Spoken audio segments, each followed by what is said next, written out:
member of the DCOAG, I agreed to join and volunteer my time to represent my neighborhood and residents, and hope in enacting change that would allow for data centers and residents to coexist. This group had a set charter to take a hard look at the noise ordinance, setback buffers, and all things when developers are looking to erect 80-plus foot concrete buildings next to residential communities, schools, and parks. I truly thought this was something positive the board did for all the bad they had done. Well, I stand here today and share. As residents, we are no better protected today than we were 3 years ago. Given the state of things, I have no choice than to move out of my home. I have built and loved for almost 30 years with my amazing family. Being forced to leave your home because of a decision local elected officials have made is a travesty.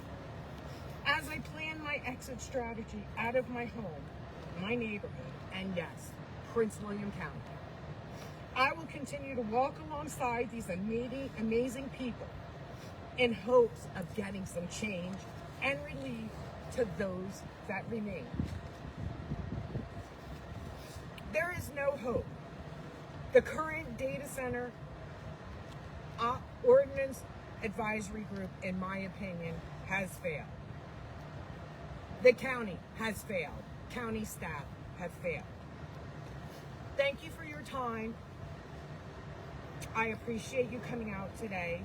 I would like to ask Dale Brown, representing the Great Oaks community, to come on up. Thank you.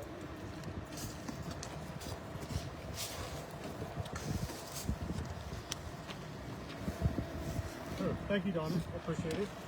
Good morning, and thank you for the opportunity to speak with you. I'm Dale Brown. I represent the Great Oaks Homeowners Association on the DCOAG. I have resided in Great Oaks for 31 years. As Kathy noted, my community was the first residential community to experience the undeniable impacts of building data centers adjacent to existing residential communities. Specifically, we have been suffering from continuous noise emitted from the Amazon Web Services Tanner Way data center. Sadly, it has now been nearly 3 years since we were forced to start living with the 24/7, audibly irritating and health-impacting noise from the AWS complex. Great Oak was the driver behind the box directive to comprehensively review the noise and zoning ordinances along with the design and construction standards manual, which has been undertaken by this DCOAG.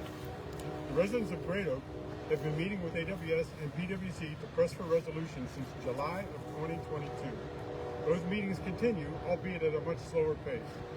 AWS has replaced 424 enormous rooftop fans and installed baffling material behind their air intake louvers, spending tens of millions of dollars.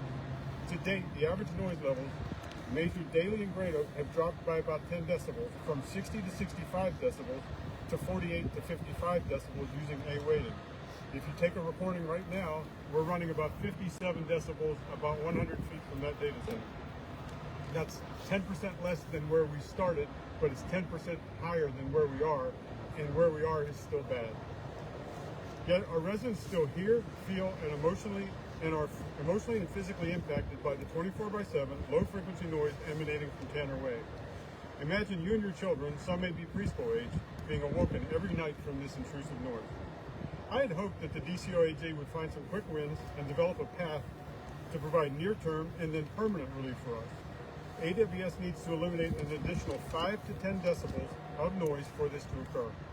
I came to believe AWS is running low on additional ways to fix their Kmart of data centers, so I placed my faith in the DCOAG. The Prince William County DCOAG has since failed. The situation currently feels hopeless to me.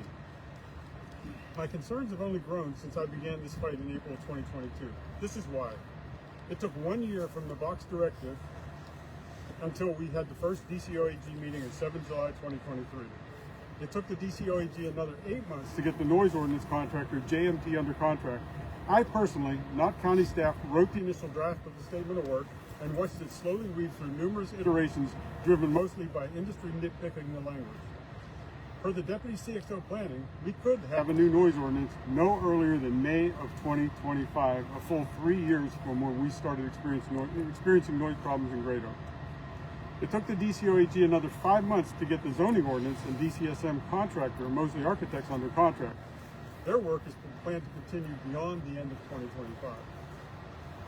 On 7 August 2024, JMT presented a noise ordinance update, including the proposed ordinance limits, which would be measured using C weighting to appropriately include low-frequency noise. However, the A-weighted ordinance levels were unchanged. This would provide absolutely no relief to my community. The outcome was that JMT and PW staff had to try again. The DCOAG chair committed to providing the initial draft of the draft noise ordinance with reduced noise limits at the 23 October 24 meeting, and then again at the 6 November 24 meeting. This has not yet been delivered. In closing, I have lost all faith in the DCOAG providing the much-needed remedies for Great Oak. This is the result of what feels like a slow roll to delay anything tangible until all planned data centers are built. As this handout depicts, Great Oak will be surrounded by 13 data center complexes, a few with 3 to 4 buildings, and up to 8 Dominion substations. Our nightmare is therefore significantly bigger than AWS Tanner Way because noise is additive. So with more data centers, there will be more noise than what AWS Tanner Way is generating. Thank you again. I would like to introduce Kevin Coyle, representing the Heritage Hunt community.